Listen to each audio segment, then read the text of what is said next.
Welcome to My Heart is Not Blind, Narrative Histories about Blindness and Perception, a traveling exhibition and book published by Trinity University Press, supported by Kronkowski Charitable Foundation, edited and hosted by Michael Nye.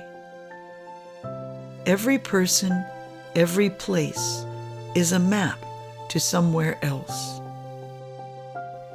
Episode 13. Richard Turner. The public does not believe that a blind person can see. See, that's what bothers me. I don't see the way you do, but I can see with my fingers. I can see with my mind. I have perception. I can see and feel things other people can't see and feel. But I see with my emotions. I can feel your emotions. I can see your emotions. I can see color, pattern, shapes. That vision that I create is so much more beautiful, so beautiful. I got scarlet fever when I was 9.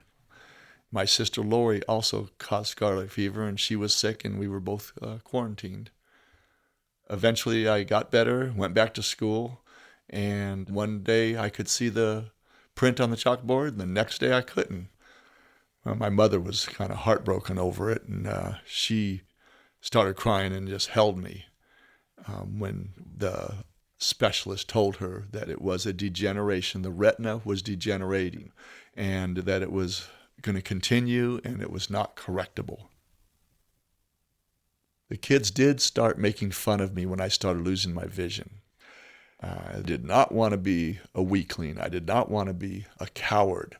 And I would watch movies like Tarzan, and I would be afraid that I would be the coward that would fall dramatically to their death. And at that time, I started doing things. I would get on fences and, tight roping across the top of the fences, across the top of chairs. I'd climb up on the roof of the school building on the weekends and walk around the rim. I was more concerned with conquering the fear within me than I was what I was seeing as I was doing it. I am a very visual person. I still see colors in ways that people couldn't even begin to imagine. I love color. Even as I talk with you here, I see thousands of beautiful, vivid colors, patterns, images, shapes, all recorded in my subconscious from when I could still see images. And it's like looking at a kaleidoscope where you twist it and it'd have all these different colors moving and undulating around. That's how I see things day or night as we speak today.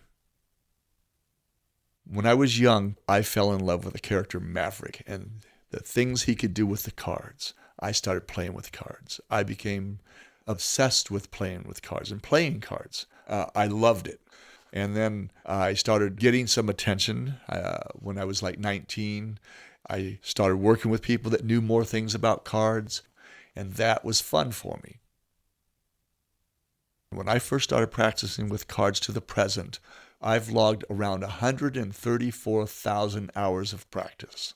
The average practice day for decades was 10 to 20 hours a day. It never bored me for a second. There's one move that I do.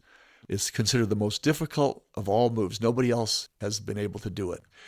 I have done that move in front of a live audience over 5 million times. I had my whole house set up where I could practice wherever I was. When I got married, I had a deck of cards in my pocket, and during the ceremony, I'd have a card palmed in my right hand. I cannot remember a single day that I have not practiced during my adult life. I can't think of one. I had the privilege of working with a man named Dai Vernon, and for over half a century, he was considered the best in the world with a deck of cards. Now, I couldn't see what Vernon was describing to me. So what he would do is he would describe to me things in a way he wished they could be done. And then I would put it into my subconscious. I'd break it down piece by piece, and my hands would practice that move 16,000 times every 4 hours. I would do that one move over and over and over. My shows can be short, and because of that, I've done around 100,000 performances, and the audience does not know that I'm blind. When they find out about it after the show, it always makes them even more excited and it becomes more amazing to them. But I want them to appreciate what they saw on its own level, not because of this, but in spite of this. My limitations are, well, the skin on my head that when I bash into things, it cuts open. Because I have to protect my hands, so I block with my face. And I've ran into so many things and cut my face open so badly so many times that it's amazing that I don't look like some old boxer. One of the things I think the public doesn't understand about people who lost their vision is they think because they can't see, they can't perceive. They think you're stupid. They'll talk louder to you or they'll talk slower to you. I think people so depend on what they see for their input that they minimize our other senses. As Sherlock Holmes once said, you see, but you don't observe. I never use the word blind. I don't even like that word because blind says you can't see. I can see. In my mind's eye, I can see the light. I can see trees moving. When I go underwater, even though my eyes are closed, I see the water as I go down. I can see with my fingertips. I can see with my ears. I see things that other people can't even imagine seeing. I can see the wind blow. I can see thought. And the way I see all of those things are so vivid and colorful and beautiful that I consider myself extremely blessed. Richard Turner is an original. He's one of the finest sleight-of-hand artists who has ever lived.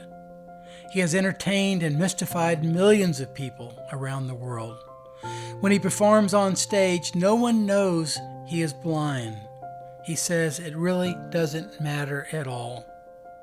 A full-feature documentary film, Dealt, was made about his life and can be seen on Netflix or Amazon.